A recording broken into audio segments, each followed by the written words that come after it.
She just returned from killing someone, disposing of evidence. Unexpectedly, she was pinned down by her martial nephew, yet she was powerless to resist. Because her meridians were broken, rendering her weak, she sensed something was wrong with her martial nephew's demeanor, so she loudly warned him to see clearly who she was. The martial nephew barely regained some consciousness. Master Ant, how is it you? I'm sorry, Master Ant, I seem to have been plot against. Master Ant, is there a way to break this spell? This stumped her. Her gaze fell on a basin of water not far away. Then she used what little immortal power she had left to cast a spell, making the water basin sway in the air. Soon it floated over and drenched them both like drowned rats. Are you clear-headed now? Master Ant, I still feel a bit. How about now? Still feeling a bit. And now? Thank you, Master Ant. Then if you're clear-headed, please leave. It turns out she had quick-traveled into this book as the villainous female supporting character. To survive, she bound herself to a villain system and became its host, thus beginning her task of being a villain in various worlds. From small schemes, slander, and grievous injuries to murder, arson, and world destruction. In short, she needed to commit all kinds of evil deeds. Her name in this world was Ruan Li, the youngest martial sister of the Cloud Immortal Sect's leader, and also the sect's greatest beauty, originally noticed for being a cultivation prodigy since childhood. But during one practice session she went berserk,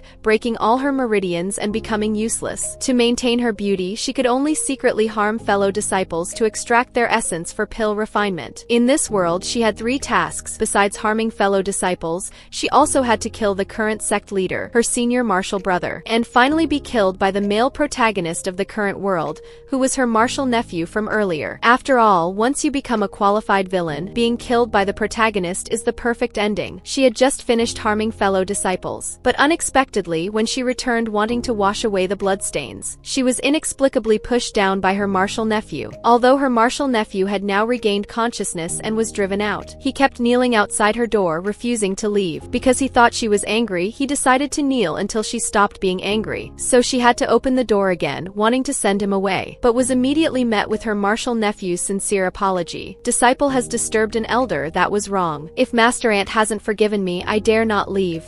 Please punish me, but I'm not angry and I have no intention of punishing you. You said you were set up, so it wasn't intentional. Just be careful not to be schemed against in the future. Now leave quickly. Her martial nephew's pupils suddenly dilated, because the education his master had instilled in him since childhood was that he wasn't allowed to make mistakes. You're different from other disciples, you're gifted and the hope of our sect. A heaven's chosen one is not allowed to make mistakes. You are the sect's role model, you must be an example for all disciples. You cannot be weak, cannot be dejected, and most importantly cannot make mistakes. But just now Master Ant actually said she had never blamed him. This made his heart feel warmth for the first time, and it was also the first time anyone had spoken to him this way. Coincidentally at this time the real culprit who had drugged him appeared. It was Zhao Qianyi, a relative of his master, the sect leader. At this moment, Zhao Qianyi acted as if nothing had happened and clung to his arm, but she was immediately thrown off and angrily rebuked. Are you done with your act? Zhao Qianyi immediately burst into tears. Senior brother, don't be angry, I didn't know you were allergic to that tea. But he didn't believe her, and after pushing Zhao Qianyi away, he sternly warned her. For the sect leader's sake, I won't expose your tricks in public, but if you keep pestering me I won't be so polite. Zhao Qianyi's expression turned cold, watching his departing figure in confusion, wondering why he was still so clear-headed after drinking the drug. No, he had just come from the direction of the back mountain. Could it be that? Because last night he had been drugged and pushed down Master Ant, leading him to have spring dreams when he returned to sleep. And when he woke up early the next morning, he saw the surprising state of his bed. And it happened to be witnessed by his junior brother. Senior brother, don't worry, it's spring after all, I understand. I'll go get you a clean pair of underwear. Shut up and get out. After he tidied his clothes, he immediately planned to find Master Ant. At this moment, Master Ant was worriedly looking at a register. You see, Master Ant was a quick-traveled villainous supporting character in this world. To complete her mission, she needed to slaughter fellow disciples every 2 months. However, she actually only killed those who were hypocrites. Just like those disciples she killed last night, they were actually people who had raped farmers' daughters in the village below several months ago. This shows that even villains aren't purely evil. At this time, her martial nephew happened to arrive, telling her the sect urgently summoned everyone to immediately go to the main hall to discuss important matters. On the way, she noticed her martial nephew's troubled expression, so she asked if he had a nightmare. But her martial nephew unexpectedly blushed. Not only did he say nothing, but mysteriously turned his back and quickened his pace. Soon, all members of the Cloud Immortal sect gathered in the main hall, and the matter that warranted such serious treatment was related to the murder murder case from last night. It turned out the sect had a serial killer who remained unfound. Now there were only 3 months until the Triennial Immortal Gate Conference. If this case wasn't solved by then, the Cloud Immortal sect would surely be ridiculed by other sects at the conference. So this matter was assigned by the elders to her martial nephew, the sect's top disciple by Li Yenji, who must catch the killer as soon as possible, to give the sect and all deceased disciples closure. Yes, there's nothing our senior brother can't accomplish. Yenji lowered his head, his expression somewhat complex. Unexpectedly, someone suddenly handed him a cup of tea and ordered, "This tea is bitter, go get me another cup." Yenji took the teacup and respectfully bowed to Master Ant. So the disciples' whispered criticisms immediately turned toward Master Ant. They said that Master Ant Ruanli was the sect leader's personal disciple, and also the current leader's martial sister. Originally talented, but due to rushing her cultivation, she went berserk and her meridians were broken, becoming useless. But even so, the sect leader still favored this martial sister greatly, even letting this useless person sit in the main hall during discussions. When Yenji heard this, he immediately warned them not to speak ill of Master Ant. However, this also made him realize that Master Ant had always been so belittled by the disciples. Yet Master Ant was actually quite clever. Just now she had noticed him being distracted and specifically made him serve tea to wake him up. At this time his master, the sect leader, instructed him again. "Yenji, you must not be negligent in catching the killer. 1 month, no, half a month, you must catch the killer as quickly as possible." Disciple accepts the command. At this point, Master Ant spoke up again, providing a clue. "When I examined the bodies this morning, I found they were all stabbed multiple times before being strangled, and the strangulation marks went from bottom to top, indicating the killer is someone who enjoys torture and is of small stature. If you investigate within this range, you can certainly eliminate many suspects." Yenji thanked Master Ant, not expecting her to help him again. After the meeting ended, Ruanli's system curiously asked her if she wasn't afraid of giving such obvious clues to the male protagonist that he might trace it back to her tomorrow. But Ruanli seemed completely unconcerned. She said she couldn't stand seeing so many people putting such burden on a young man. Besides, wouldn't it be better to push the plot development of this world faster? Unexpectedly, after warning his junior martial sister the previous night, she still dared to appear before him the next day as if nothing had happened, bringing him gifts. Although he had warned his junior sister last night, yet she was particularly thick-skinned. "Senior brother must be tired from investigating. Please try these pastries I just learned to make." "No need. I thought I made myself clear last night, but I've already apologized to you. Why won't you forgive me?" The nearby disciples watched anxiously, muttering that the junior sister was so cute. What could she have done that couldn't be forgiven? Senior brother was being too harsh. Then they saw the junior sister trying to force the food box into Yenji's hands, while he kept refusing, until a clear female voice came from not far away. "What's the difference between forced kindness and malice?" "Sorry, I was just idly reciting a line from a novel." "What, did I disturb anyone?" Yenji politely bowed to Master Ant, not expecting her to help him out of the situation again. But this made his junior sister even more furious. She couldn't understand why senior brother Yenji and Master Ant had such an unusual relationship. At this time, that loose-tongued disciple started muttering again. "So this is that useless Master Ant Ruan? She's quite beautiful, but her tongue is too sharp. She doesn't act like an elder at all," daring to make sarcastic remarks about junior sister. When Yenji heard this, his face darkened. He immediately ordered the disciple who had slandered an elder and been insubordinate to be tied up and taken to the ancestral hall for 100 lashes. The loose-tongued disciple finally began to regret. He kept begging for mercy along the way, but to no avail. Even the other disciples were seeing their senior brother Yenji this angry for the first time. It seemed Master Ant held a special place in senior brother's heart. Soon after, Master Ant said she needed to go down the mountain to buy some things. But Yenji was worried about Master Ant going down alone, because the serial killer hadn't been caught yet and might strike again. So he offered to go down the mountain with her. He could also help carry her things. On the way back, he discovered that Master Ant actually didn't practice abstinence from food, and particularly loved sweets, making her seem almost no different from ordinary girls. When Master Ant saw him staring at the sweet chestnuts in her arms for a long time, she thought he was craving them, so she asked if he wanted to try one. But he turned his head and refused, saying his master had taught him that the top disciple must act like a top disciple. However, the next second, a peeled sweet chestnut was directly stuffed into his mouth. "You clearly wanted to eat it. Why didn't you say so? You've been looking at it the whole way." This made his face instantly turn red to his ears, and like before, he suddenly quickened his pace. After he put all the newly bought items in Master Ant's room, he went to report to his master. His master looked at him and asked if there was any progress in the sex murder case. Yenji honestly replied that he hadn't tracked down any suspects yet. He only discovered that those disciples killed last night had violated a good family's daughter in the town below half a year ago, and the girl was eventually driven to death. Moreover, he found that all the victims from previous years had done many despicable things,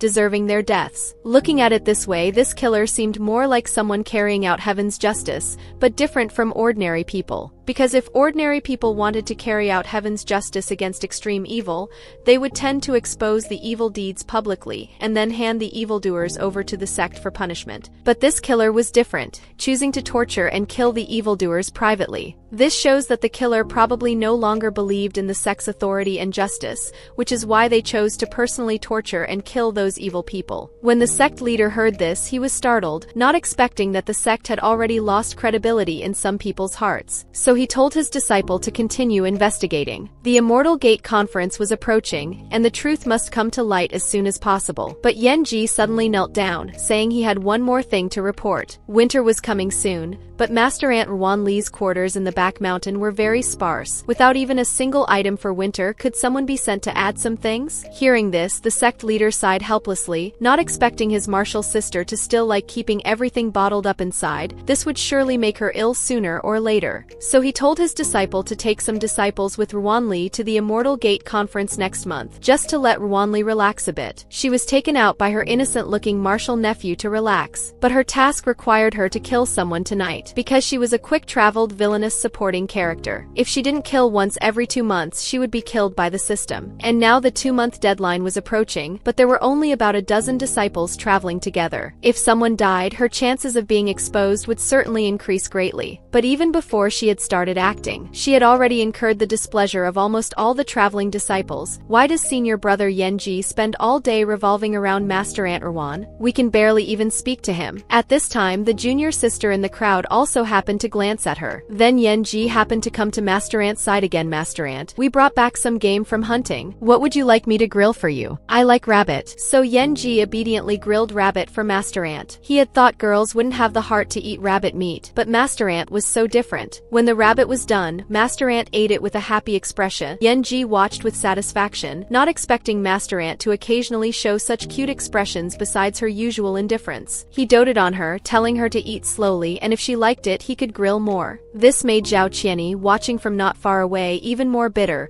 She couldn't understand why Master Aunt could receive senior brother Yenji's care. Had Master Aunt's cultivation been wasted, her hands become disabled, that she couldn't even grill meat herself? After everyone had eaten and drunk their fill, they all leaned on each other and went to sleep. Yenji was responsible for patrolling, protecting everyone's safety in the deep night. As he walked, his gaze fixed on Master Aunt again, not expecting that when Master Aunt rested, all the cold sharp edges about her were put away, looking just like an ordinary girl. Come to think of it, Master Aunt should be over 100 years old, but with her eyes closed now, she looked just like a newly adult young woman. At this time, Master Aunt's cloak suddenly slipped at one corner. He hesitated on the spot for a long while, finally deciding to help Master Aunt cover the cloak properly. But in the process, Master Aunt unexpectedly lost balance and leaned against him. Seeing Master Aunt sleeping soundly, he really didn't want to wake her, and his hand that was about to touch Master Aunt's face pulled back. Reproaching himself for how he could dare to offend Master Aunt, time passed without notice this way. A female disciple snuck out while everyone was asleep. Senior brother Chu, where are you? I'm here. Junior sister, you're quite punctual. We don't have much time. While no one's discovered us, why don't we? And the next second, Master Aunt, who was originally sleeping, suddenly woke up, and also woke up Yenji, who had accidentally fallen asleep. Wake up. There are evil spirits. Hearing this, Yenji immediately commanded the disciples. Everyone listen up. Form battle formation. The disciples obeyed and immediately set up sword formation. Sure enough, several fierce branches suddenly flew up from the grass. The disciples were scared witless, while Master Aunt calmly comforted them. Don't be afraid. Use fire techniques. Concentrate attacks on the spirit's weak center. Yenji also ordered everyone to listen to Master Aunt. So more than a dozen disciples used their power together. Those fierce branches were instantly burned into black charred wood. The disciples were all overjoyed, because this was their first time successfully killing a spirit. They were surrounded by disciples praising Master Aunt, who seemed somewhat overwhelmed by the attention. Yenji smiled contentedly on the side, seeing that everyone seemed willing to accept Master Aunt now. Even when they came to the inn to get rooms, the traveling disciples competed to pay for her. Originally this was a good thing, but when Yenji saw it, he felt somewhat jealous. Originally Master Aunt only had him around her, now she was always surrounded by people,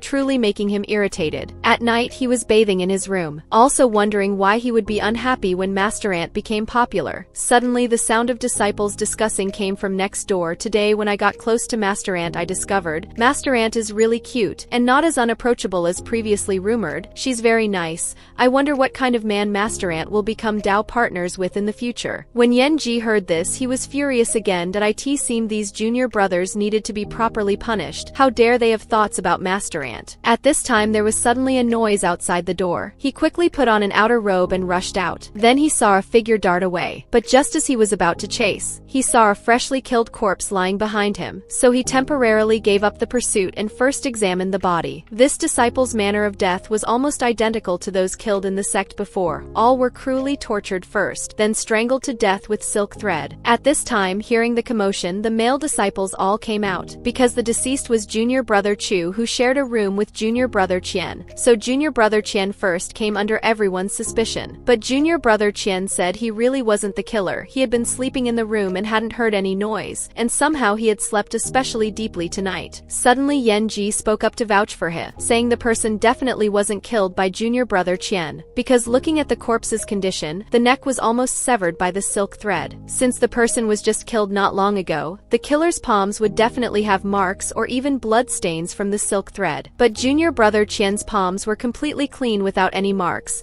so he couldn't be the killer. The male disciples heard this and all showed their palm. Everyone was clean and could be cleared of suspicion. Just then Master Ant and the female disciples also arrived. Yenji told them junior brother Chu was dead. The killer's palms must be injured. Now the male disciples had all been checked. Only the female disciples remained. Master Ant heard this and was very cooperative. Having the female disciples all show their palms for inspection, everyone complied readily. Only junior sister Su appeared panicked. And when it came to junior sister Su's turn, she was reluctant to open her hands, until Yenji coldly ordered, "Open them." She slowly stretched out her hands, but her palms were also clean. The disciples were happy, seeing there was no killer among them. Perhaps the killer wasn't from the sect but had followed them here. The inspection was about to end this way. Unexpectedly junior sister Zhao Qianyi suddenly brought up that one female disciple hadn't been checked. That was Master Ant. Yenji of course trusted Master Ant. Even the disciples thought this way. How could Master Ant kill Peepa? And Master Ant had no martial arts. How could she get close to junior brother Chu? But the junior sister insisted on investigating Master Ant. If you're innocent, why not show your hands? Do you dare to open your hands and let us see? If there were marks from the silk thread used to kill on her hands, then all the present disciples would know she was the murderer. Actually, when examining her, her martial nephew was also very anxious, constantly praying in his heart that she absolutely must not be the real culprit. As her hands slowly opened, her palms were clean and unmarked. The suspicion was immediately cleared. The disciples sighed, seeing the killer wasn't among them. Then it must be someone from outside the sect who followed them here. Yenji ordered everyone to move in groups of 3 or more and take turns keeping watch, avoiding being alone.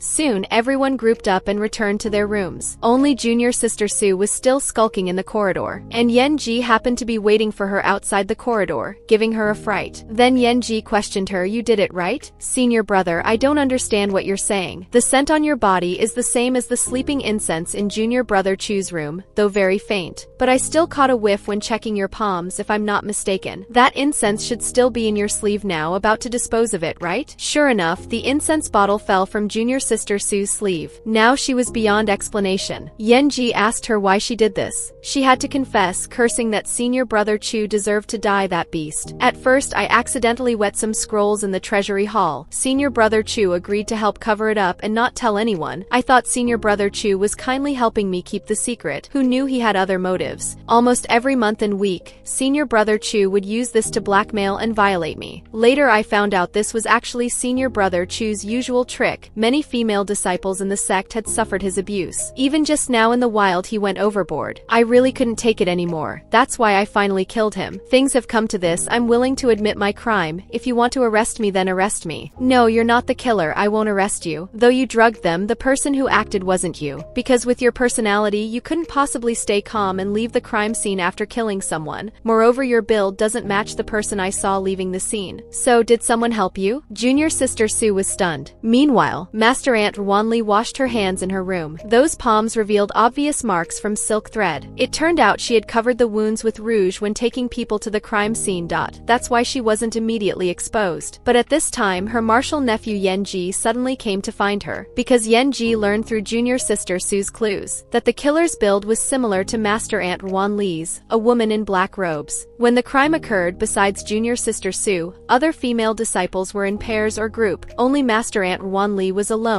without an alibi. Could it be he really had to suspect Master Aunt Wanli? At this time, Wanli served him a cup of hot tea, considerately saying, "Haven't slept well these days leading the team? Have a taste of the tea." Yenji was still hesitating on the spot. Suddenly a loud thunderclap sounded outside. Wanli was scared and instantly buried herself in her martial nephew's arms. That cup of tea shattered on the ground. She trembled in her martial nephew's arms, leaving him somewhat at a loss. But seeing Master Aunt so afraid, he temporarily set aside thoughts of the investigation. Soon after, Master Aunt fell asleep in his arms. He had known Master Aunt for so long. This was the first time he learned she was actually afraid of thunder, so fragile as if she would break at the slightest touch. But fortunately, Wanli survived last night's close call with her identity almost being exposed, because she trembled in fear, making her martial nephew pity her. So in the end, he didn't check the wounds on her palms. As the sect's most prominent disciple, he actually fell for a Master Aunt who had lost all her martial arts. Ever since that night when Master Aunt shrank into his arms afraid of thunder, he could no longer control his little heart. His master had taught him to be an upright gentleman, but all that propriety and cultivation crumbled before Master Aunt. He felt guilty. So early the next morning, as everyone was about to set off for Immortal Gate Mountain, he unexpectedly acted contrary to usual and avoided Master Aunt, though he had always personally taken Master Aunt flying on his sword to travel. This time he assigned a female disciple to take Master Aunt. Master Aunt keenly sensed his meaning, though Master Aunt herself felt no guilt.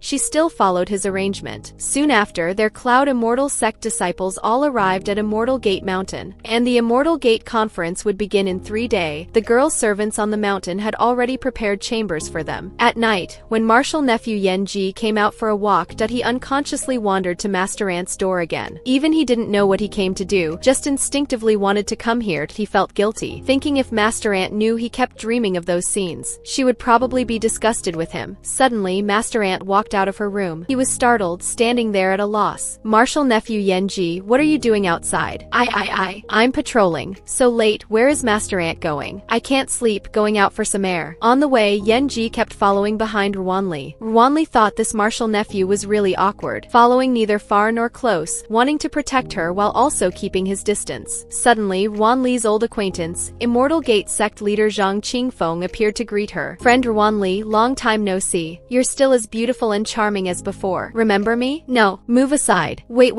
I heard you went berserk during cultivation and lost all your spiritual power. Why don't I take your pulse? But the next second, Zhang Qingfeng's hand was violently grabbed. Yenji glared at him coldly and warned, Immortal Master, please show some respect. This pressure made him, a person of considerable cultivation, feel the danger, so he had to leave tactfully first. When only the two of them remained, Wanli asked, Martial nephew Yenji, you're the most steady among the disciples. Why did you show such killing intent just now? Yenji darkened his face and didn't answer, because Master Aunt wouldn't know. That for a moment just then, he had even wanted to gouge out Zhang Qingfeng's eyes that defiled Master Aunt. And seeing him not answer, Master Aunt continued speaking, if such a situation happens again, you can just beat them up somewhere private, but if you openly offend such petty people, they might harbor grudges and harm you. Yenji finally understood that Master Aunt was actually worried about him, so he asked puzzledly, Master Aunt, why are you so good to me? Because I like you a bit, I suppose. Yenji's little heart almost stopped beating. Could this be the long-awaited confession? But the next second Master Aunt added, your character and appearance are impeccable. Most importantly, your respect for elders and care for the young. How could I not like such a junior? Well, his dream was shattered again. 3 days later, the Centennial Immortal Gate Conference was about to begin. 6 disciples from each of the 12 participating sects would engage in one-on-one matches. The opponents would be decided by drawing lots, and the final winner would receive a high-grade magical weapon. In the crowd, Master Aunt Wanli worriedly instructed her martial nephew, remember not to be too competitive in your matches, just do enough to win, don't get hurt. Her martial nephew nodded, telling Master Aunt not to worry. At this time, the disciples also noticed something strange in the viewing stands. Strange, among the 12 sect leaders' seats, the Immortal Gate Sect's leader was absent. It was heard that Immortal Gate Sect leader Zhang Qingfeng had somehow slipped and fallen into a manure pit while going out at night and was still unconscious. And among the crowd, Yen-ji was in particularly good spirits when hearing everyone's discussion. According to the original book's plot, as the male protagonist, Yen-ji, would draw to compete with Xiao Xianyun, the two would be evenly matched and jointly win first place, subsequently traveling the world together, subduing various ancient beasts, becoming immortal lovers after experiencing many life and death situations. But now the plot had taken a strange turn. When the male protagonist Yen-ji saw the female protagonist Xiao Xianyun, not only did he feel no spark, but he secretly determined in his heart that after he won the competition and caught the killer, he would confess to Master Ant. Sure enough, Yen-ji and Xiao Xianyun drew to compete against each other. They attracted much attention, with observing disciples even shipping them as a couple, because they were both the most talented disciples in this conference, and their Sex Cloud Immortal Sect and Azure Gate were of equal strength, making them a well-matched pair. But strangely, Yen-ji on the stage inexplicably refused to start fighting, and his gaze kept drifting to Master Ant Wanli on the side. Only when Master Ant woke up and could watch the match did he excitedly tell Xiao Xianyun opposite him to make her move. Master Ant sat in the stands puzzled, wondering why this silly martial nephew kept looking at her even at this crucial moment. According to the original plot, the two were supposed to fight to a draw and advance together, so Xiao Xianyun's strength was definitely not weak. But when the two began to exchange moves, something unexpected happened. After just 2 moves from Yen-ji, Xiao Xianyun was directly defeated. Everyone thought Yen-ji would at least have a hard battle, but unexpectedly he won so easily. Xiao Xianyun was utterly defeated. Cloud Immortal Sect 1. When Wanli saw this result, she found it strange how the original plot had been completely changed. After the competition ended, Yen-ji's gaze fell back on her. His expression seemed to be waiting for her praise. The recent series of events made Wanli feel truly abnormal. Could it be that this martial nephew was really being inappropriate and had fallen for her? On the night after the competition, she sat alone in a pavilion gazing at the moon. Unexpectedly, Yen-ji martial nephew found her again, seeing her wearing thin clothes. He took out a blanket from his storage space and covered her. Master Ant, the night wind is cool and you have no spiritual energy to protect yourself. Please stay warm. Wanli hesitated for a second, blankly looking at the martial nephew before her, then coldly said she would return first. That large cloak covering her small frame made her look even more petite. Suddenly, Yen-ji seemed to discover something, breaking out in a cold sweat, not expecting that Master Ant's figure wearing the cloak would overlap with the appearance of the serial killer in his memory. So he quickly followed his senior Master Ant to her residence.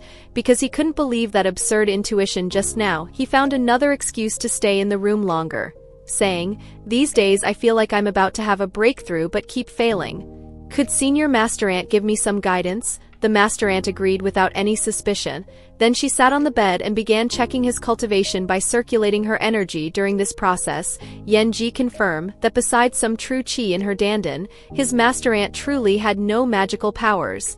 And when he glanced around after entering just now, there was nothing suspicious, but at this time Zhao Qingfeng, the Linmen sect leader who had been bullied by Yen-ji before, secretly came to the door. Seeing this master-disciple pair alone in a room made him angry, so he lit some incense and placed it in the room, planning to make Yen-ji pay the price. The disciple smelled something wrong after catching the scent, while his Master Ant had already fallen into his arms with a flushed face. Because she had once suffered berserk that damaged her meridians, she had no cultivation to resist the drug's effects no matter what. He needed to find a way to restore his Master Ant's consciousness first, but in the next moment his Master Ant suddenly kissed him and pleaded in a soft voice, "Help me." He quickly caught her wandering hands and warned Master Ant, "This will only make things worse." Then he laid his Master Ant down on the bed. "You've always been the one teaching me. Now it's time for this disciple to teach you something else." Then he embraced his Master Ant and kissed her. His Master Ant was still struggling with her rationality, but eventually lost consciousness completely. Meanwhile, Linmen sect leader Zhao Qingfeng, who had drugged them, actually called over a group of elders in the middle of the night, wanting the elders to catch them in the act with him. But when he confidently pushed open Wanli's door, instead of some scandalous scene, he saw Wanli sitting alone at the tea table reading, and when Wanli saw them, she put on a puzzled look and asked, "What brings all of you here so late at night?" Zhao Qingfeng was humiliated and enraged at being tricked. He rudely berated Wanli in public, "Stop pretending. Just an incense stick's time ago I clearly saw you alone with Yen-ji in this room. Where did you hide him?" Wanli smiled lightly, "I've always kept to myself and rarely interact with others. Why make such baseless accusations?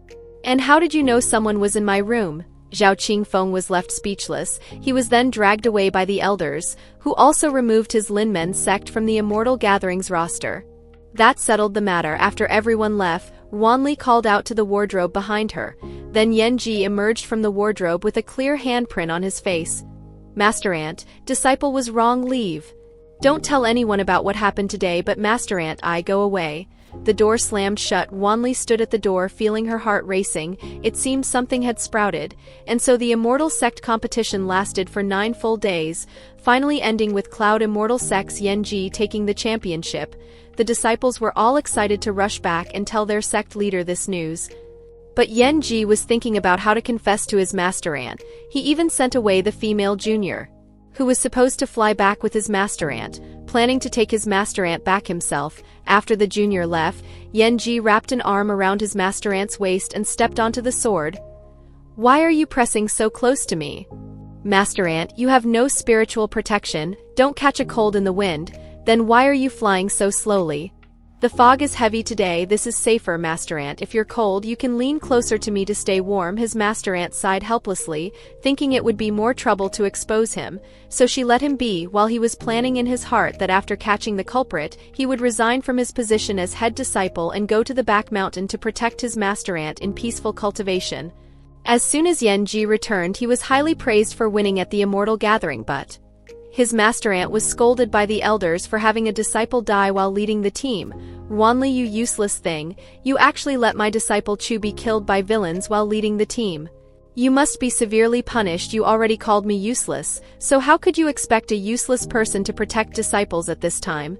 The most troublesome junior sister Zhao Qianyi came over and also declared she wanted to accuse Master Ant Wanli, saying that as an elder, Master Ant Wanli not only acted independently and avoided people during the journey, but also didn't fulfill her leadership responsibilities after disciple Chu met with misfortune, so Master Ant Wanli should be punished. The elder heard this and berated Wanli even more righteously.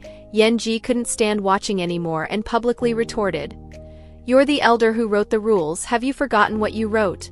Although the rules do state that when disciples are injured or killed while traveling with their immortal teacher, the teacher must be whipped as punishment.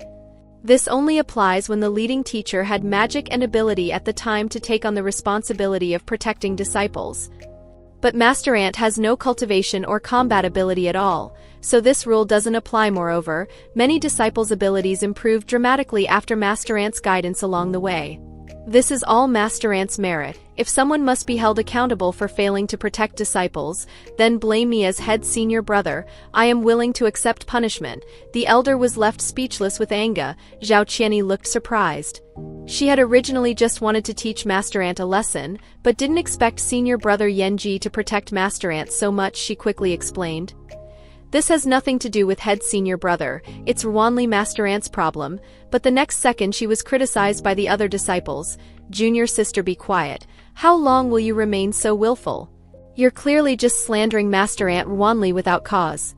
We were wrong about you." Then the disciples all testified together for Master Ant Wanli. Junior sister Zhao Qianyi's earlier words were inappropriate and seemed like lies. Master Ant Wanli is actually someone cold on the outside but warm inside. The help she gave along the way was no less than head senior brother. If someone must be punished, punish us instead. Let me take it. No, I will. No need to punish them. I alone will accept punishment. Then Yanji turned and walked out of the hall to accept punishment. This put the sect leader in a difficult position with the disciples. If looks could kill, the sect leader would have died 1,000 times over. To appease everyone's anger, the sect leader punished Zhao Qianyi to reflect for 3 months on Contemplation Cliff for slandering an elder.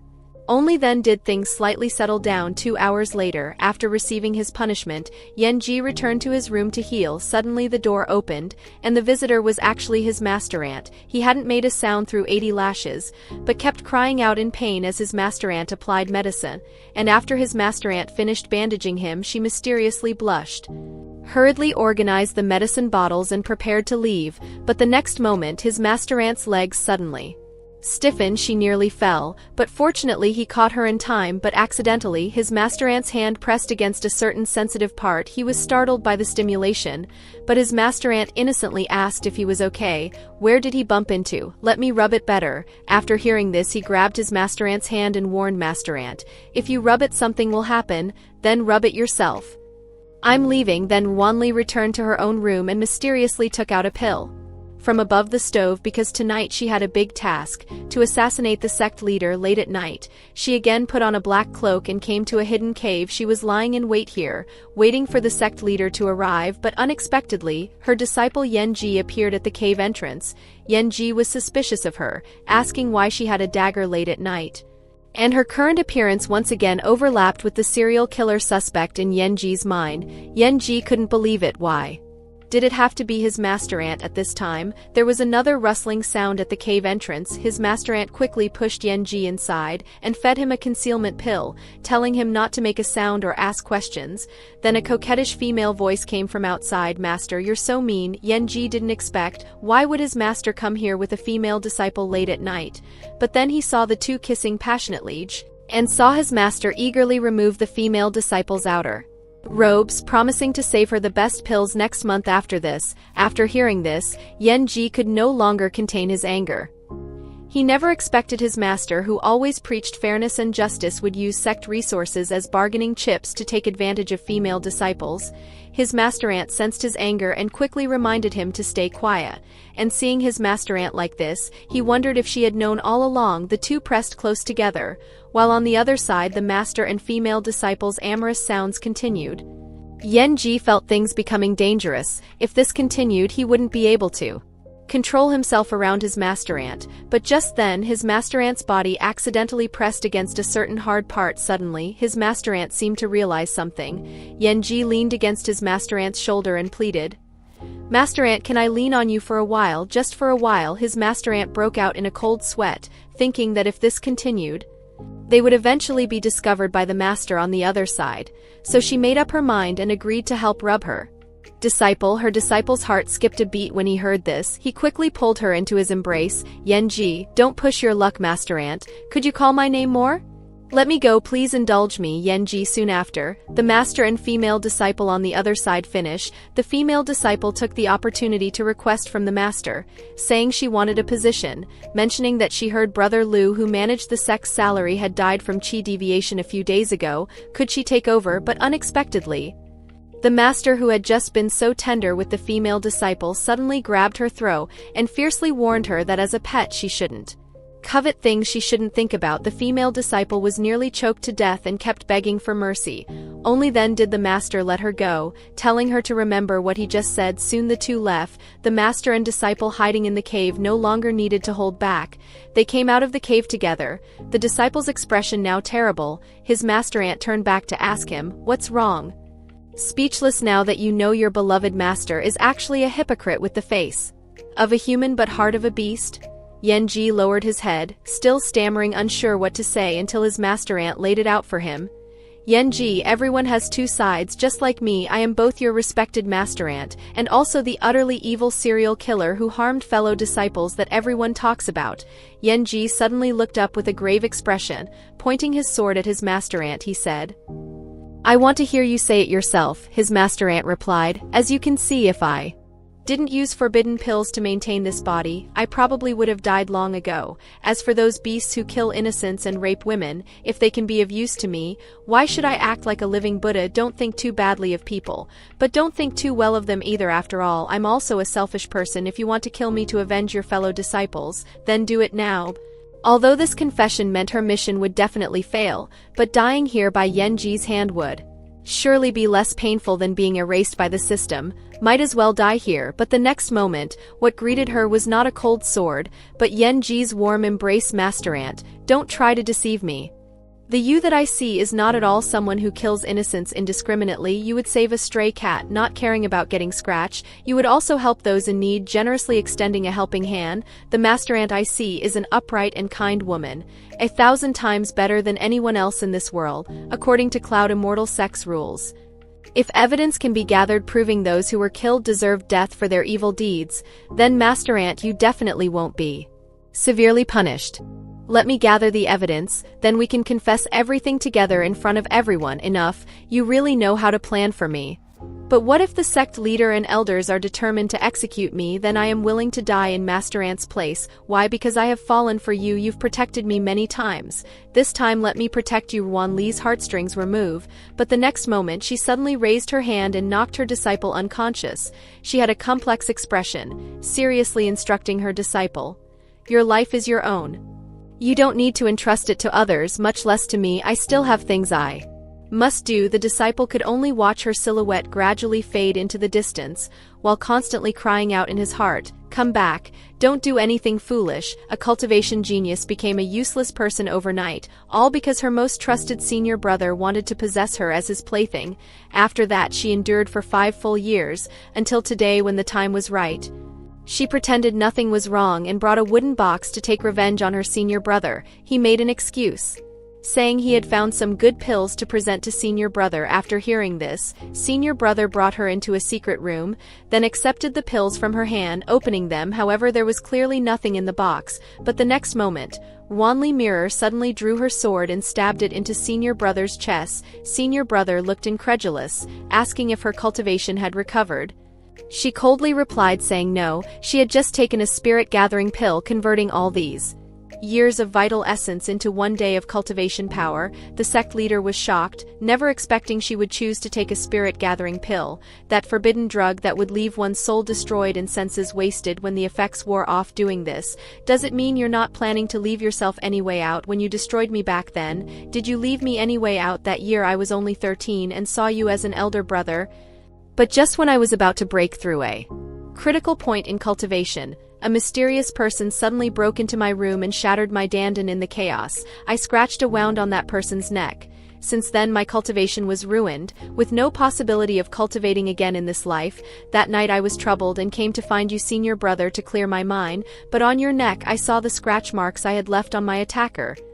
I never imagined that you, who was closest to me, would be the culprit who pushed me to ruin. At that moment I understood my only way out was revenge, so however you treated me then, I will now return it to you 1,000-fold. Wanli stabbed her sword towards senior brother again, but unexpectedly senior brother suddenly regained his strength and knocked her to the ground, and the wound she had stabbed earlier was healing at a visible rate. Senior brother couldn't help but mock her. Junior sister, you're still as arrogant as back then. Did you think I would be so careless and unprepared? But I can't help it. Who made me so obsessed with you, so obsessed that I personally broke your wings, letting you only struggle by my side? Actually, I've always known you killed those disciples in the sect, but I chose to turn a blind eye. Do you know why? Because I only feel more pleasure when I personally see you fall from genius to waste, from righteous path to demonic path. Wanli was furious and pulled out a needle from her chest, stabbing it into senior brother's left eye. Senior brother screamed in pain, quickly pressed the mechanism on the pill furnace. The floor of the secret room began to crack. Wanli fell down. After landing, she saw a room covered with her portraits. The sect leader senior brother slowly approached from behind her with a chain. Junior sister, during the days you hid in the back mountain, I thought of you here daily, relying on these things to relieve myself. Why don't you stay here and become my true captive? But the next moment, Wanli quickly drew another dagger from her sleeve, stabbing it into senior brother's chest. This time senior brother miscalculated and was truly seriously wounded. Wanli then picked up the sword again, pointing it at sect leader senior brother's throat. Senior brother, aren't you underestimating the determination of someone seeking revenge? Did you really think I came unprepared? Sect leader senior brother felt his death approaching and desperately begged for mercy. Don't come closer, junior sister. Please spare my life. Do you know what you look like now? Just like a dog waiting to be slaughtered. But if you kill me, the sect elders and disciples won't let you go. Who cares? This world has no meaning to me anymore. She gathered her spiritual power, wanting to deliver another fatal blow to sect leader senior brother.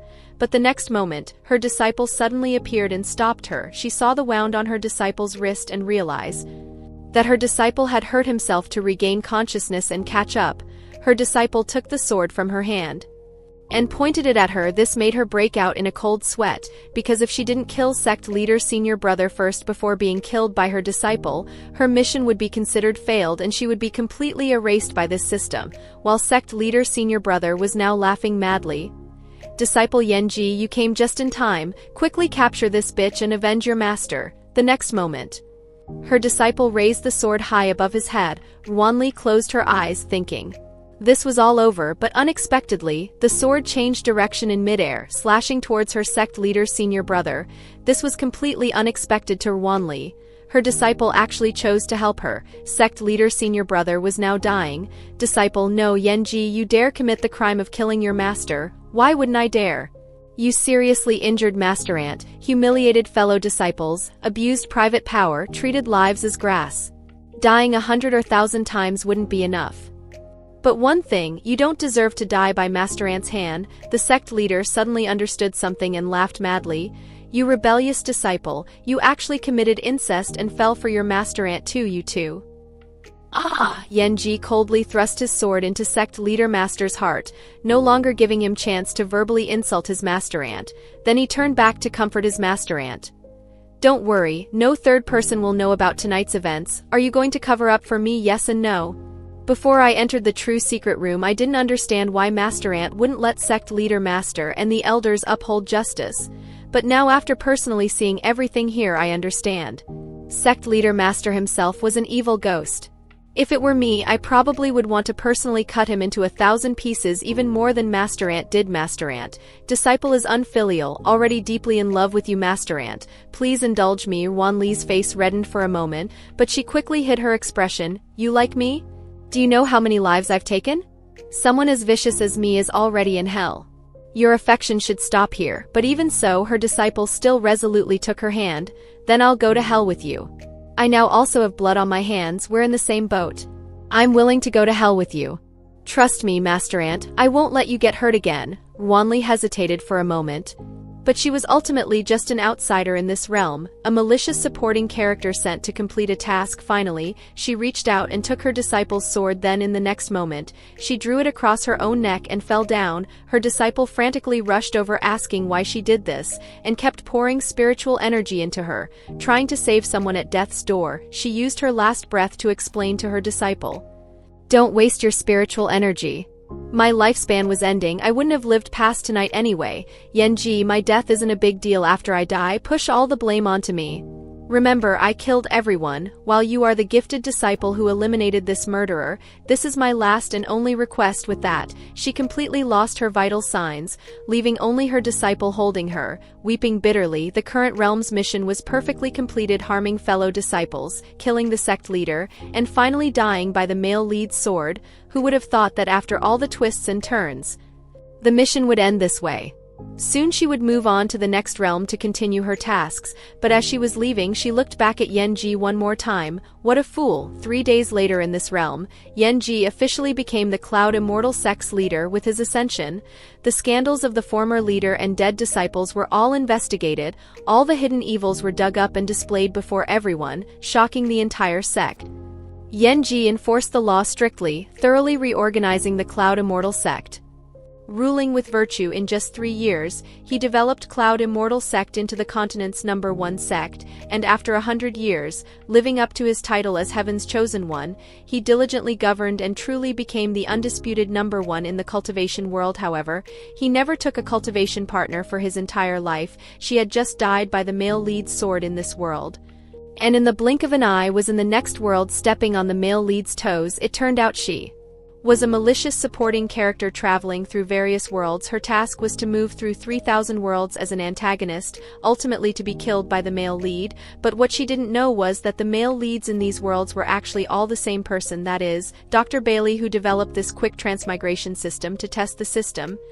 Dr. Bailey personally traveled through these small worlds as the male lead to experience a fulfilling life. Wanli was accidentally selected by the system in an incident, becoming the host of the malicious supporting character in the quick transmigration world. In this new realm, she was the 4th prince, who was actually a woman in disguise. The palace currently had 3 princes and 1 princess. The first prince's maternal family was weak. The second prince was the male lead, deeply loved by the emperor, and his maternal family was also powerful. The third princess was born to the empress, with a noble status. Finally there was her, the 4th prince, disguised as a man, born to an unfavored consort. Her mother was weak and had struggled to conceive, hoping to gain the emperor's favor by bearing a son. But after risking death to give birth, she discovered it was a daughter. Her mother's years of expectations were dashed, so she bribed palace servants to claim the child was a prince, and kept up this deception for 5 years. Though bearing a prince seemed glorious on the surface, it was ultimately the crime of deceiving the emperor, so her mother lived in constant fear and anxiety daily, and was also extremely demanding of her if she did anything not to the emperor's liking, or revealed any hints of being a girl. She would be beaten severely, so though she was only 5 years old, her body was covered in scars, but yesterday her mother died mysteriously, and since the empress only had the third princess and no sons, the matron was going to take her to be adopted by the empress today. Her task in this realm still had 3 parts. First, hide her female identity until the end, then force her way to the throne, and finally die by the male lead's hand. Just then suddenly there was a dog's bark on the path. It frightened her so much she collapsed trembling against the wall. Though the dog meant her no harm, she was still terrified. The matron noticed and shouted, "Where did this dog come from in the palace? Someone come!" But at this moment, a small hand suddenly picked up the dog. "Sorry, fourth brother. This is a puppy I just trained from the wild." "Did it scare you?" Wanli looked. Wasn't this the second prince, the male lead, to be a proper antagonist? She not only refused second brother's helping hand, but also forcefully stepped on his foot. "I don't need your help." "Who told you to walk your dog without a leash?" Then she continued, following the matron towards the empress's palace. But this visit lasted until noon, and she still hadn't seen the empress. The empress was leisurely playing with birds inside. A servant girl finally dared to remind her, "Your Highness, the fourth prince has been waiting outside for many hours now. The weather is hot, and though the fourth prince is male, he's only 5 years old. If he faints outside it would look bad. It's only been 2 incense sticks time. What's the hurry? Are you implying I don't know how to take care of princes?" The servant girl immediately knelt and begged forgiveness, because though the empress had held her position for 5 years, she had damaged her foundation giving birth to the third princess. What's more, the third princess was weak and had been sent to a Taoist temple to recover since young, so the empress most hated hearing about princes and heirs. Sure enough, the servant girl who touched the empress's sore spot was dragged away the next moment and expelled from the palace. The matron saw this and tried a different approach. "Your Highness, if we secure the fourth prince now, naturally we'll gain support. If the fourth prince ascends the throne in the future, your Highness will be the most noble woman in the harem. Even if your Highness doesn't like the fourth prince, you should consider the bigger picture." Hearing this, the empress finally reluctantly agreed and had people bring the fourth prince in. But as soon as she met the empress, she almost exposed her female identity, because seeing how thin and weak she looked, the empress wanted to call a doctor to check her pulse, but that would be disastrous if it happened, so she quickly refused, saying her body had always been this way. She was tired today and wanted to leave first. The empress had no sons and wanted to win her favor, so she didn't insist on the pulse taking. But then, the empress kindly ordered people to help her bathe and change clothes for rest. This left her speechless. It seemed she avoided the pulse taking but couldn't avoid bathing as a result. In the bathhouse she saw 2 eunuchs standing hesitantly at the door. "Fourth prince, please, let us attend to your bath and changing." "Get out, all of you. Appear again and you die." Wondering how a mere 5-year-old could have such a terrifying gaze, the eunuchs were frightened and knelt begging forgiveness. Finally, the bathhouse door was closed. Wanli sighed in relief, lamenting how even taking a bath was so troublesome. It seems the days ahead won't be easy. Meanwhile, the second prince actually came to the fourth prince's palace quarters wanting to apologize, because earlier his puppy had accidentally frightened fourth brother and he wouldn't feel right without properly apologizing. He searched for a while, finally hearing the sound of flowing water near a room, so he peeked through the window. The room was filled with mist, and his fourth brother was bathing. This made his face flush red immediately, though thinking that since they were both men there was nothing to be embarrassed about, so he might as well look. But the next moment, he saw fourth brother's shadow struggling to reach clothes because his arms were too short. This made him very angry, wondering where all the attending servants had gone, and just as he was about to go help, he saw fourth brother climb out of the tub with a back full of scars.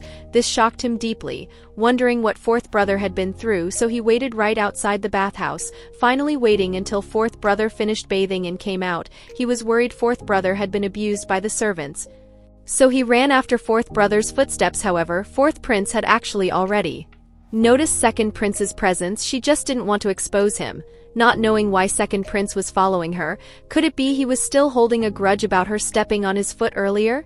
Really, such a child can't even hide well and holds grudges. Meanwhile, second prince was hiding nervously, afraid he had been discovered, though he wanted to go say hello now, but given fourth brother's current opinion of him, he would probably be seen as a peeping Tom from storybooks. But wait, fourth brother walked off again, and that direction seemed to be the lotus pond.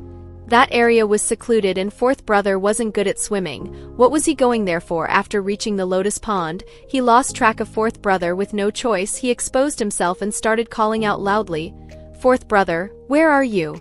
Can you hear me?" While fourth prince was actually crouching by some grass near second prince. As a proper antagonist, she had to do something to build hatred on this dark night.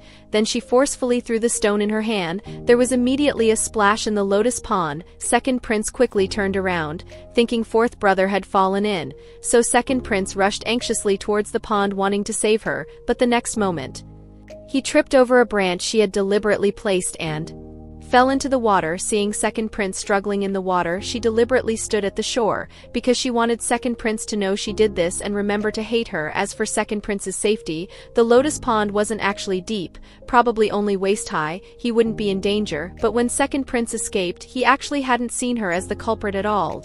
Second prince even secretly felt relieved in the pond that fourth brother hadn't fallen in. He must have heard wrong. But just as he was trying to climb out of the pond, his chest suddenly seized up. Oh no, his condition was acting up at this moment. Meanwhile, the fourth prince had just taken some cold medicine from another room because the night was chilly, and for a child her age, not taking cold medicine promptly when out at night would surely result in catching a cold. But the next moment she discovered two palace maids anxiously pacing back and forth in place. Still no sign of the second prince. What should we do? What should we do? If the noble consort finds out the second prince is missing, she'll surely have our heads. Hearing this, the fourth prince was puzzled, wondering why the second prince hadn't returned yet. As she remembered he knew how to swim, suddenly the system in her mind spoke up, saying it had forgotten something. The male lead had a special constitution with a congenital heart condition. Upon hearing this, she quickly turned back and ran toward the lotus pond. Sure enough, she found the second prince collapsed by the pond. Due to the serious oversight in the system's information, as compensation, it used the hand of God to help her suppress the second prince's sudden heart attack. But the second prince still looked weak, probably because he had gotten wet and caught a chill in the cold night, and the cold medicine she had just gotten was only enough for one person, not enough for both of them. What should she do now? Well, looking at his condition, better give it to the second prince. So she put the cold medicine pill into the second prince's mouth, then used a lotus leaf to scoop up some water to help him swallow it. The second prince's brows gradually relaxed. Vaguely, he saw a small figure beside him, but when he woke up the next day, why sitting by his side was his mother. Mother asked worriedly how he had fainted by the lotus pond. He lied and said he had accidentally fallen in while playing. Then he asked his mother in return how he had gotten back. Mother told him the two palace maids had brought him back, and they were now being punished by facing the wall. Hearing this, he pleaded for the maids, asking Mother not to punish them. Mother thought for a moment and agreed, telling him to rest well. After Mother left the room, he lay in bed pondering. Although Mother said he was rescued by the palace maid, he vaguely felt that wasn't right. That blurry figure seemed more like his fourth brother. Meanwhile, in the fourth prince's bedroom, sneezing sounds kept coming out. The fourth prince, who hadn't taken medicine in time and caught a cold, was now curled up in bed full of resentment. What's worse, today happened to be the burial day of her deceased mother. No choice but to tough it out. She just sniffled a bit at her birth mother's memorial hall. The male lead stepped out to shield her. It turned out the male lead thought that at such a young age she was trying to act strong, but must be very sad in her heart about her mother's passing, and would inevitably have moments when she couldn't hold back her tears. But in reality, she, who had transmigrated here as a supporting character, actually had no feelings for her deceased birth mother, and was just having a runny nose because she caught a cold last night. And now the male lead second prince was still comforting her to grieve, saying if she was sad she should cry and not hold it in. However, what he got in return was her cold face. "I'm not grieving, get out of my way, brother." "What did you say?" I said. "Mind your own business." She pushed the second prince away, but the next second she almost slipped and fell. Luckily the second prince caught her in time, but she repaid kindness with enmity, stomping hard on the second prince's right foot. The second prince curled up in pain. She then coldly warned, "Stop pretending, next time I'll stomp on both feet." The second prince was shocked upon hearing this, not understanding why fourth brother had saved him last night. but was being hostile toward him this morning but the next. Second, he understood something from the words of the concubines who came to pay respects. It turned out that almost everyone who appeared to be paying respects to his fourth brother's birth mother at the memorial hall were all coldly mocking his brother, saying things like that fourth prince is really heartless, his birth mother deserved it, really tired me out having to put on an act, look at him. So cold-faced even when his birth mother die, how interesting, just an ungrateful wolf. Although the fourth prince had long known about these comments about her, she didn't care at all, but in the second prince's eyes, he felt extremely sorry for this fourth brother. He didn't believe fourth brother was truly heartless, otherwise why would he have saved him last night at this moment? The empress suddenly walked over from the crowd and approached the fourth prince. Then she patted the fourth prince's head in comfort. Don't be sad, I will take good care of you. Afterwards the fourth prince returned to the palace with the empress on the way. The empress suddenly asked the fourth prince, "You and the second prince seemed to have some conversation earlier, what did you two talk about?" "Nothing much, second brother just told me to grieve." Upon hearing this, the empress laughed coldly, mockingly thinking in her heart that they were really like cats crying over dead mice, fake compassion. Then she advised the fourth prince, "You must never be fooled by your second brother and the others. Your second brother's birth mother and your birth mother were never on good terms, you must be more careful in the future." The fourth prince knew the empress was trying to sow discord in front of her, but she didn't care, so she pretended to be obedient and agreed with the empress. "Your son understands, Mother Empress is the person who treats your son the best, others are all just putting on an act." The empress was satisfied upon hearing this and patted her head, praising good child. Meanwhile, on the second prince's side, he was also summoned to his mother's palace. Mother asked him, "You also went to the fourth prince's birth mother's memorial service today. What do you think of the fourth prince?" The second prince answered honestly, "Everyone says fourth brother is naturally cold-blooded, appearing cold even at his birth mother's passing. But that's right, the fourth prince was unmoved even by his mother's death, truly heartless." "You must be careful," the second prince was stunned, not expecting his mother to interrupt before he could finish speaking. "So mother also dislikes fourth brother." The fourth prince, who was dressed as a boy, had a task today to ambush second brother. At this moment her second brother was practicing sword. Each move was executed with proper form. To be so skilled at just a few years old was truly remarkable. This made her even more excited. She pulled out a slingshot, ready to cause some trouble for second brother, but just as the stone was shot out, the second prince keenly sensed someone's sneak attack. Then he swatted the stone back. The stone hit hard on her who came to ambush, and when the second prince saw who it was, he ran up apologetically. "Brother, are you all right?" "I didn't know it was you, don't touch me." "I'm sorry brother, I thought someone was attacking me just now, I didn't, and you have no proof." But her hand was still tightly gripping the slingshot. Wouldn't this count as evidence? Although this incident started with her sneak attack, she still pushed all responsibility onto the second prince. "I now have evidence of being hit by a stone, so no matter what, I'm in the right." Then she turned and left, leaving the second prince standing there in a daze. The second prince felt very guilty, blaming himself for seemingly making fourth brother unhappy again. When several servants heard the commotion and quickly rushed over to ask what happened, the second prince remained silent.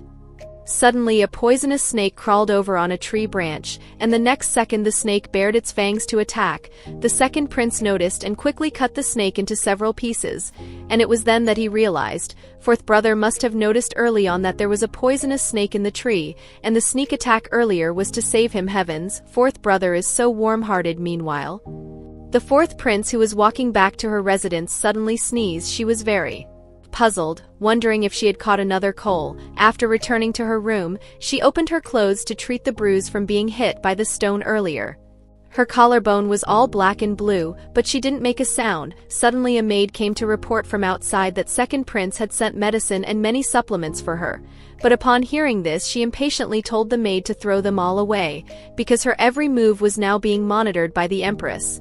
The empress didn't like her being friendly with the second prince, so she naturally didn't dare accept things from the second prince, and openly rejecting the second prince's medicine was of course done for the empress to see, with the purpose of gaining the empress's trust.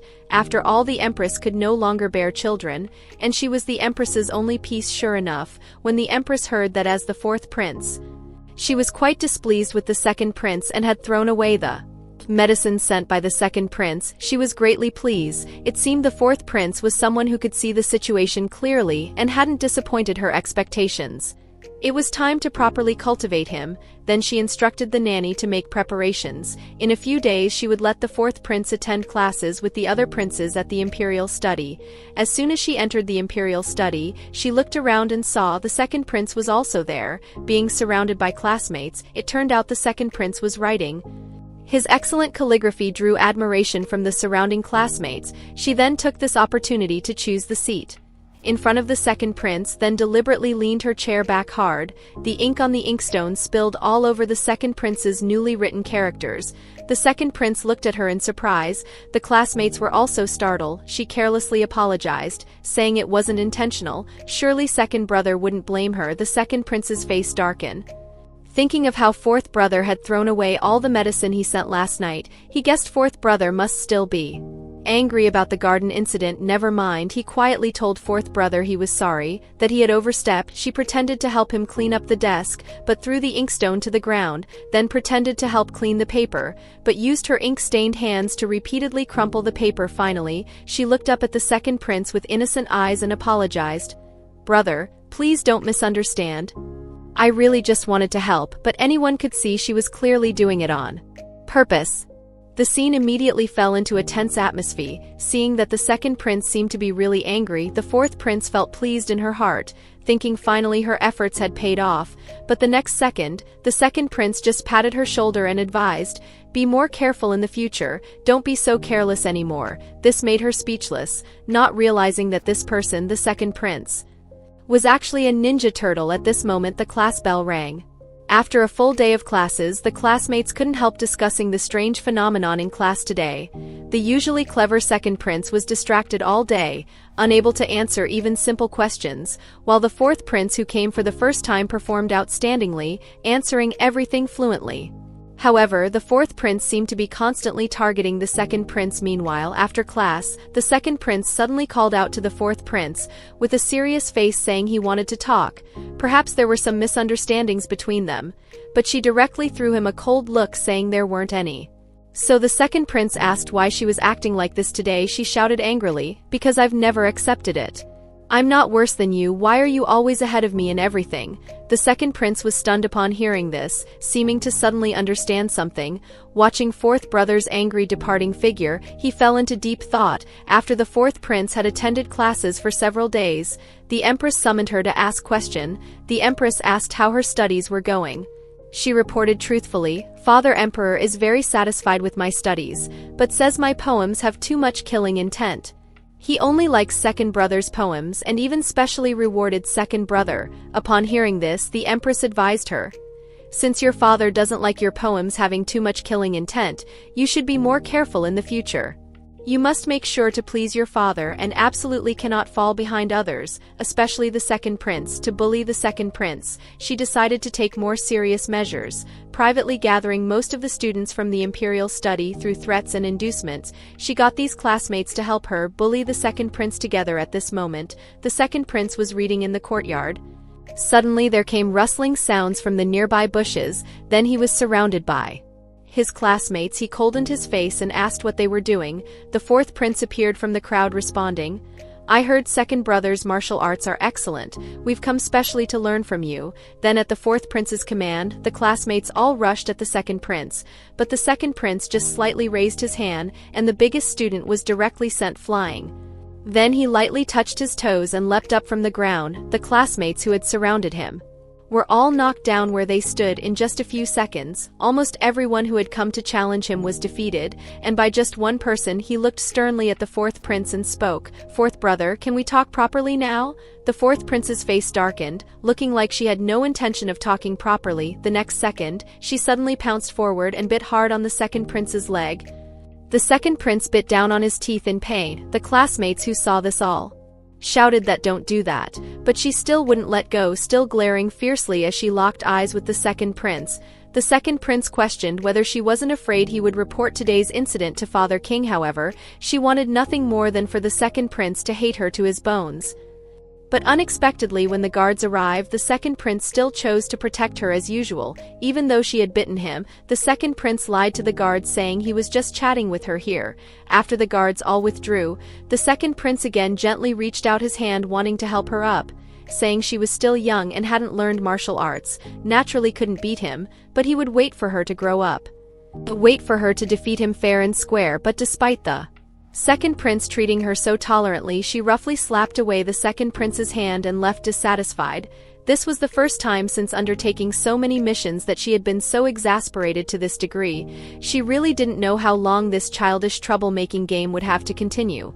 But there was no choice. Though she was full of anger, the mission had to go on, and in the following half year, she still worked hard every day to oppose the second prince. This was originally an important article the second prince had written for the exam, but she drew a turtle on it. When the second prince was practicing archery, she would smash the target, then leave as if nothing had happened. When she couldn't think of new ways to trouble the second prince, she would practice martial arts in the military camp during the day and study poetry and books in her room at night. Gradually, the second prince had gotten used to being troubled by fourth brother, and in recent days, fourth brother hadn't come to trouble him for a long time, making him feel somewhat unaccustomed. He worried that perhaps fourth brother had caught a cold and fallen ill after autumn arrived, and that night, the fourth prince returned to her room covered in injuries. These days, the empress had been harsh with her, not only sending her to train in the military camp, but also not letting the general show any mercy to her despite her being a child. The palace maids couldn't help gossiping along the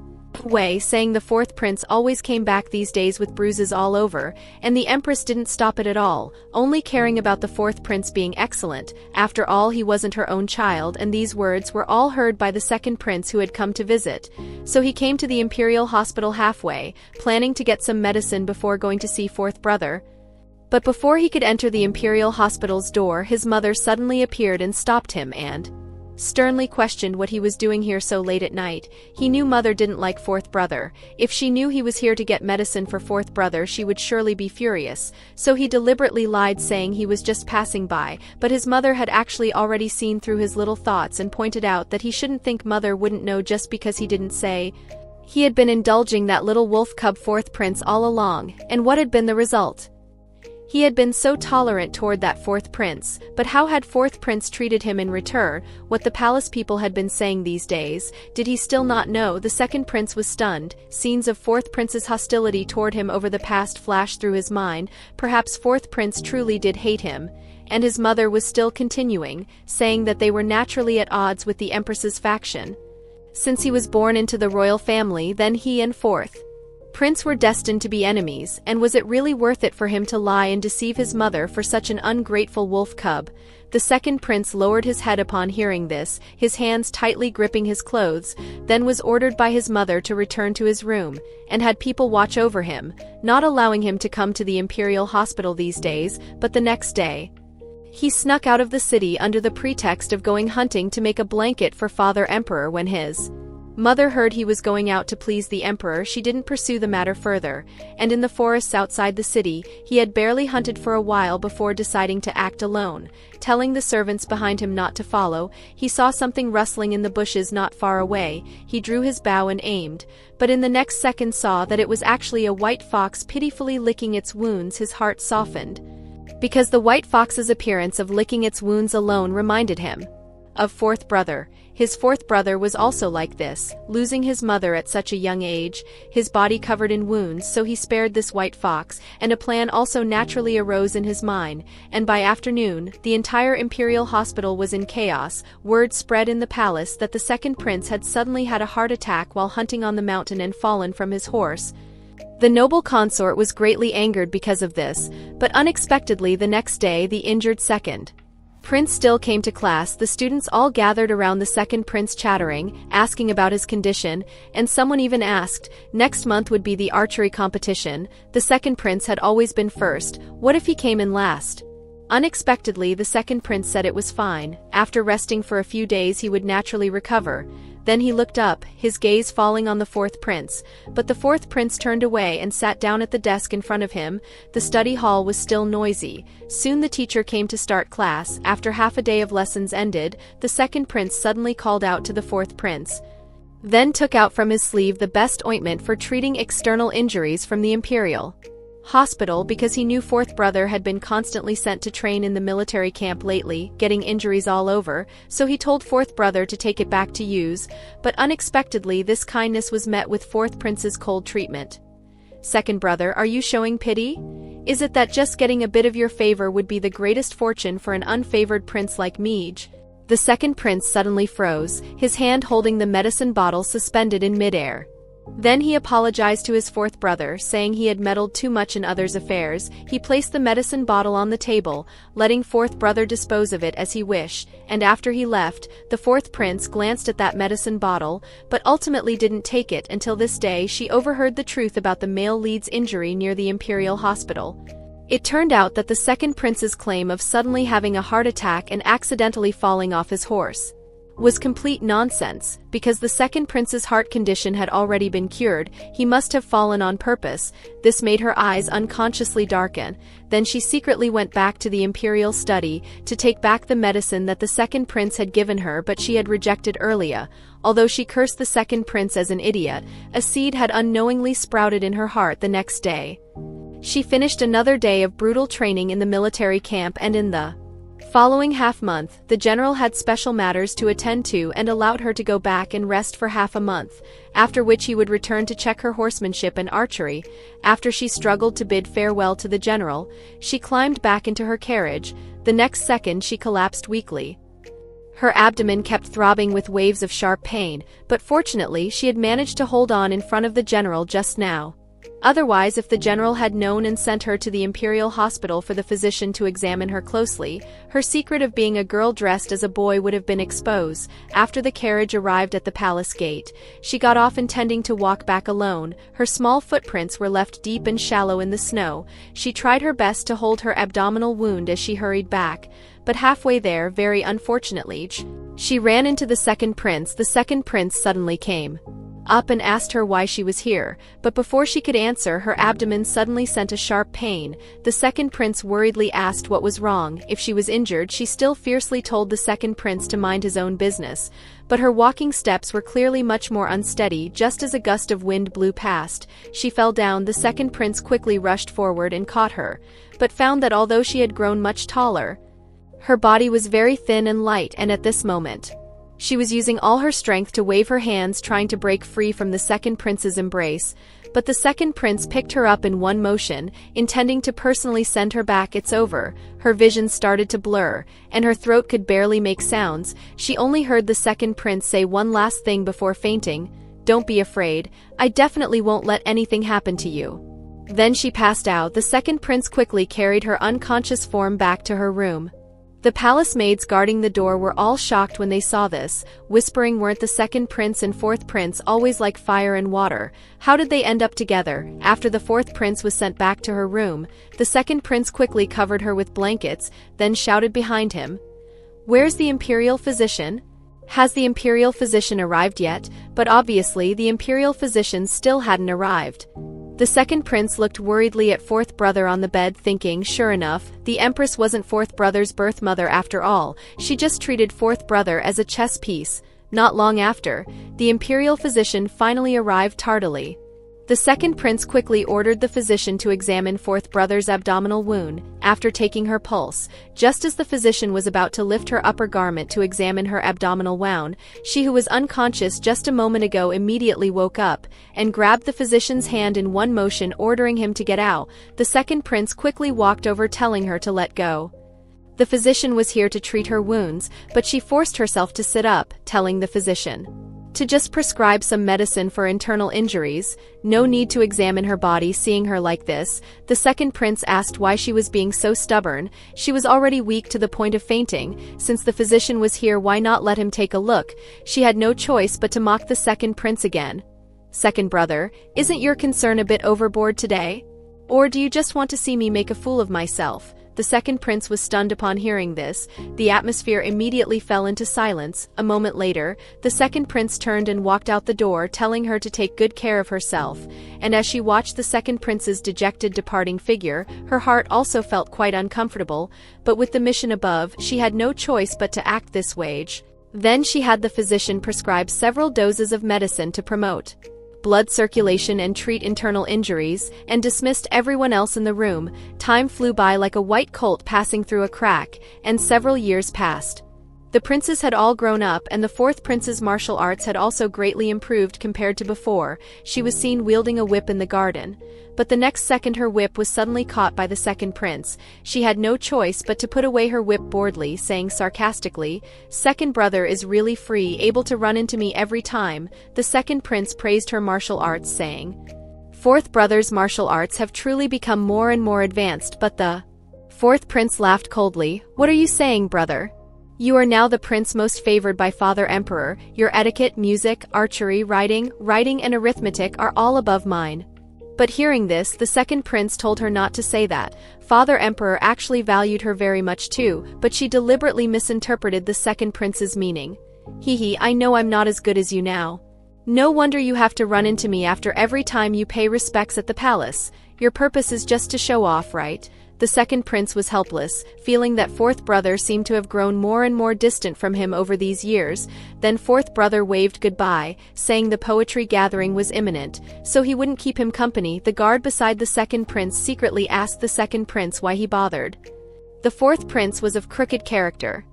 Everyone in the palace avoided him. Moreover, it was said that early this morning, the fourth prince had favored another newly arrived beauty. At such a young age he was already so lustful.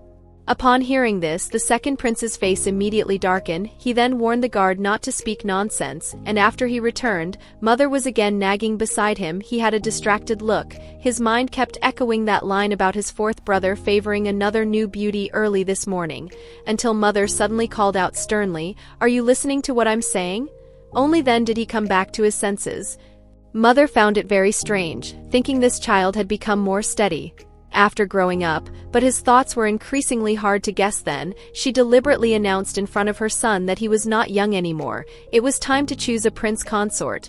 And before her son could speak, she had already decided for him, telling her son to go to the chancellor's poetry gathering today. The chancellor's daughter was very good, telling her son to perform well. The second prince heard this and was silent for a moment, faintly responding with a yes. After the second prince left, the noble consort asked the maid if everything had been prepared. Seeing the maid nod, she revealed a dangerous smile. She could only hope in her heart that her son wouldn't blame her for meddling. If he had to blame someone, blame himself for being too indecisive about that little wolf cub fourth prince. Since that's the case, she could only give her son a push. Meanwhile, at the chancellor's mansion, many officials and nobles had gathered there, creating a grand occasion, and even the fourth prince was there, because she had long heard about the chancellor's eldest daughter. Actually, the chancellor's eldest daughter had suddenly risen to fame in the capital recently. Today, the chancellor had invited all the noble sons, presumably wanting to pick an excellent son-in-law, and if she hadn't guessed wrong, the son-in-law the chancellor favored most was the male lead second prince, and this eldest daughter of the chancellor's should be the female lead of the current storyline. The system added in her mind that the female lead of the current storyline was actually a modern assassin who had transmigrated here. At that time, the chancellor's eldest daughter was quite ugly, but a few days later, the chancellor's eldest daughter, who had carried an unspeakable reputation, miraculously transformed, and from then on began to shine brightly, soaring to great heights after developing feelings with the male lead at this poetry gathering. Yes, it was the cliché plot of a transmigrated girl marrying a prince. And she naturally wasn't very interested in the male and female leads' romance, because her task as the villainous supporting character was to rebel after growing up and eventually die at the male lead's hands. So she came to this poetry gathering, of course, to oppose the male lead, but unexpectedly the next second, she actually found a servant woman's corpse in a hidden cave.